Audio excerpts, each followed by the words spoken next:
The Cleveland Browns have always lived in the shadow of their own mistakes. For decades, this franchise has been synonymous with heartbreak, a team that finds new and creative ways to turn promise into pain. From the drive and the fumble, to a carousel of quarterbacks who arrived with hope and left in disappointment, the Browns have been a story of what could have been. But now, in the middle of the most unpredictable NFL drama of the decade, Cleveland finds itself facing an ultimatum so dramatic, it feels less like a football story and more like a Shakespearean tragedy staged on Sunday afternoons.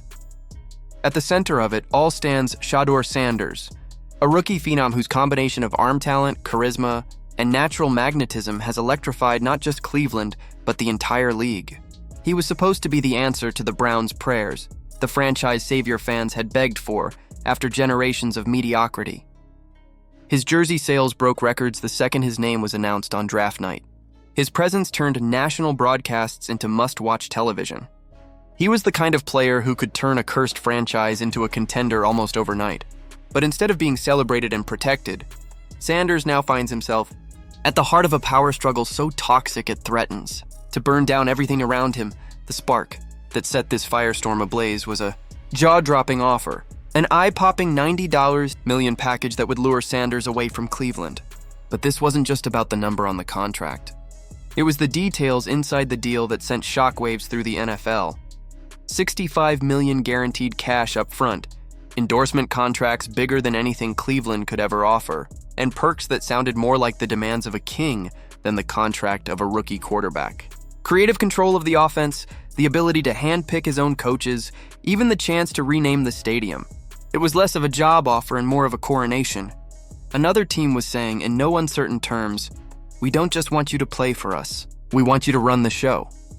For Sanders, the offer wasn't just about money. It was about validation. He knew his value. He knew the Browns had been cashing in on his star power since the day he arrived.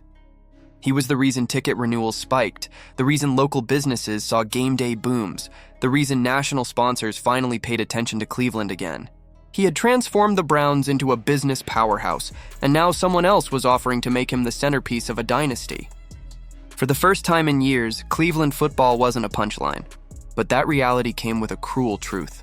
All of it rested on one young quarterback's shoulders. And if Sanders decided to walk, it could all disappear overnight. Inside team headquarters, the mood has been described as disaster movie panic. Owner Jimmy Haslam has been holding emergency meetings at all hours, pacing like a man who knows the empire he built is slipping through his fingers. Insiders describe the atmosphere as Cuban Missile Crisis level, with phones buzzing, executives scribbling on whiteboards in the middle of the night, and even interns sweating through their suits as they ferried messages from room to room. Everyone understood the stakes. This wasn't just about losing a quarterback. It was about losing the only hope the franchise had left. After the game, sources say Sanders stormed into Stefanski's office demanding answers. The confrontation turned explosive, voices raised, accusations hurled, and within minutes Sanders walked out, leaving teammates stunned. It was the moment the locker room fractured. Offensive linemen furious that their sacrifice was being wasted. Receivers desperate for the chance to showcase their skills with a quarterback who could actually hit them in stride. Defenders exhausted from carrying the load while the offense sputtered. Suddenly, the Browns' locker room wasn't a team. It was a divided house, split between charge team Shadur and charge team system. Meanwhile, the fan base, arguably the most loyal in the NFL, began to unravel. For generations, Cleveland fans have endured snow, losing seasons, and disappointment with a kind of masochistic pride. They stayed when the team left for Baltimore. They stayed through Johnny Manziel and Baker Mayfield. But this time was different. When word of the $90 million offer spread, fans erupted. Hashtags like "You're Free Shedeur" and "You're Fire Stefanski" trended worldwide. Petitions demanding the coach's firing racked up over 100,000 signatures in days. Season ticket holders threatened boycotts. Local bars held Fire Stefanski watch parties. Even the diehards, the ones who swore they'd never abandon the Browns, admitted publicly that if Sanders walked, their loyalty might walk too. Rival franchises smelled blood in the water. Jerry Jones in Dallas saw Sanders as the heir to the Cowboys' throne, the kind of primetime star who could sell out AT&T Stadium twice over. The Miami Dolphins, with their sunshine, celebrity lifestyle, and ready-made playoff roster, whispered promises of glory in South Beach. The Las Vegas Raiders dreamed of turning Allegiant Stadium into Sanders' personal stage, a Hollywood premiere every Sunday. Even the New York Jets, desperate for relevance, threw their hat into the ring. Every one of those franchises knew the same thing. Shadur Sanders wasn't just a quarterback. He was a market-moving asset, a billion-dollar business wrapped in shoulder pads. His silence became its own message. I'm in control. Every day he stayed quiet, the pressure mounted on the Browns. Every day he refused to play Cleveland's game, the bidding war around him grew louder. And every day he sat back, the fans grew angrier, the locker room more divided and the ownership more desperate. Now, Cleveland finds itself at the ultimate crossroads. Kevin Stefanski goes or Shadur Sanders goes. That's the ultimatum echoing in the halls of the Browns facility and shouted from the rooftops by the fans. Owner Jimmy Haslam faces the decision of his career: fire the coach and embrace the future, or cling to the system and risk losing the most electrifying young quarterback the franchise has ever had. From a business perspective, the choice should be simple. Sanders isn't just a quarterback. He's a financial engine, a walking ATM whose presence has fueled record-breaking jersey sales, lucrative sponsorships, and a revived local economy. Losing him would cost the Browns not just games, but millions of dollars in lost revenue every year. But Haslam has always been a man of ego.